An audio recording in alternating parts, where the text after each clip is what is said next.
Ito na po guys yung mga na-harvest ko sa kanina sa taas. Ito yung talong nakakuha ko. Tapos yung dragon fruit.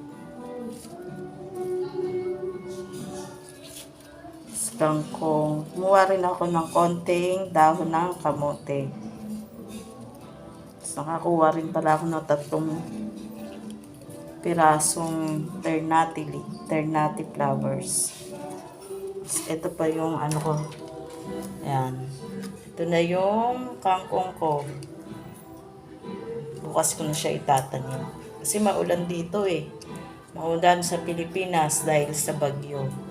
Kaya bukas ko na lang siya itatanim. Binabad ko na rin tong saluyot. Hintayin ko lang na magkaroon siya ng ugat.